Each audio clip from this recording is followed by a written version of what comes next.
the war diary of the Ukrainian resistance, and it's effectively an anthology of a lot of the articles that have been published in the last year. Tell us what it's been like in the last year to run the Kyiv Independent, which is an online news site. Well, first of all, it's very exciting to see a real book in your hands because I haven't seen it just yet. I haven't arrived to Ukraine. I'll hold it up again. Thank you. But yeah, it's been one hell of a year. It's been hard in all senses, but it's also been exciting to be on this journey with a very dedicated and driven team. I think we achieved a lot against all odds, but at the same time, we've been through a lot, and we lived through things that nobody should live through. And we witnessed things as journalists, but also as the citizens of the country that's at war, protecting our own land. And that's a lot of stuff to take in as a journalist, as a person.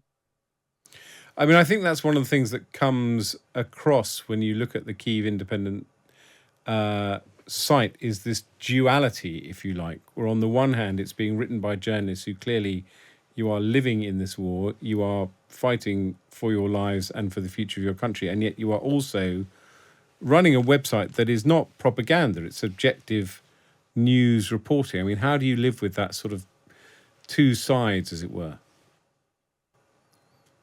Well, we don't see it as two sides. We believe that objective reporting, or as objective as you can get reporting on the war happening in your own country, is the core value for any democracy. So we believe Ukraine is a democracy, and we believe that without independent journalism, it wouldn't be working. We wouldn't be able to resist as a country as much as we can resist now.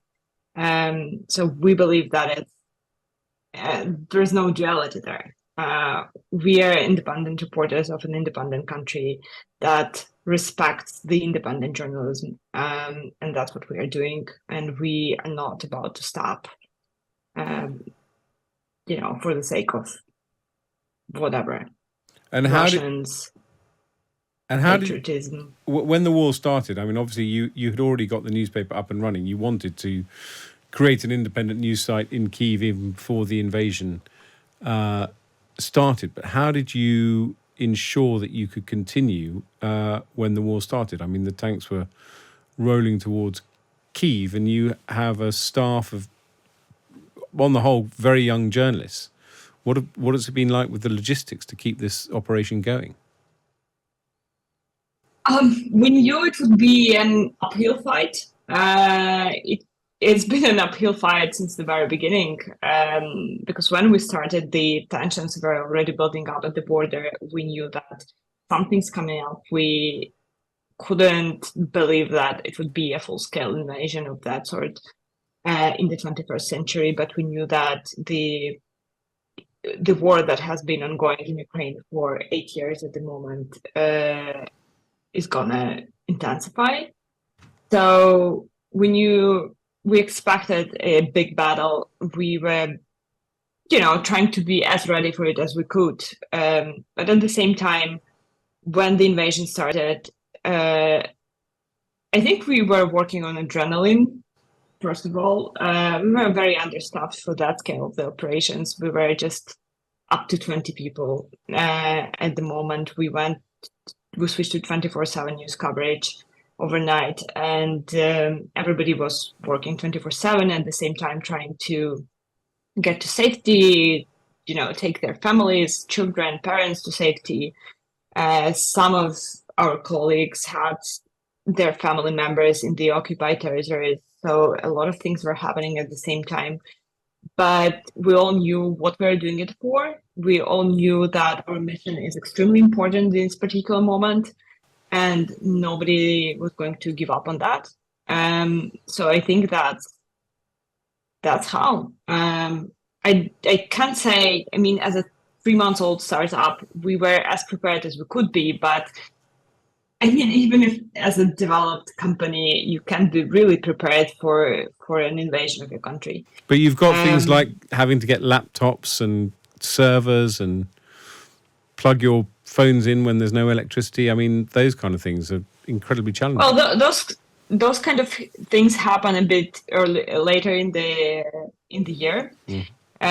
The first challenges we faced were the challenges of getting to safety, some of us, and making sure that the operations are not interrupted, that we have enough journalists and editors in safer places in the western parts of the country.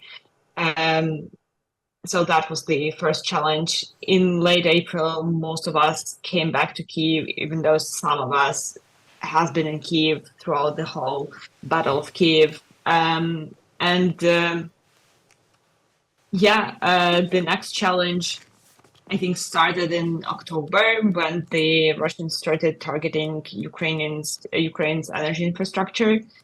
We faced the blackouts, and I think at that point we've been already a well-organized operation, so we reacted pretty quickly. We bought everything we needed to create a sustainable office, so we basically wouldn't suffer as much from the blackouts, but at the same time, we had all the charging stations, we had the Starlink.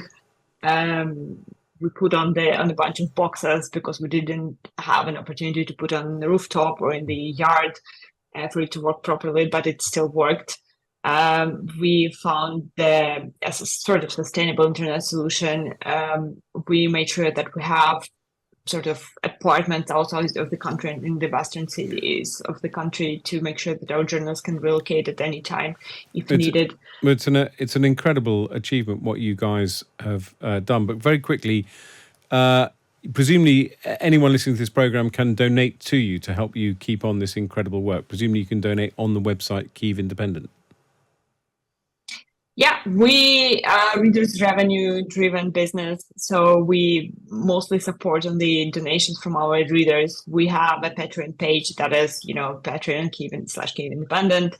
We have now up to 10,000 paying members. That's our supporters, the army of our supporters that is standing behind us while we are in the fields. We also have a GoFundMe page where you can donate one time to us, and just now we're developing the internal infrastructure for reader support. Fantastic. And we'll announce it shortly. So support the Kyiv Independent. Go on their GoFundMe page. And if you enjoyed that, you can tune in to hear me, Ed Vasey, every Friday at 7 o'clock on Times Radio.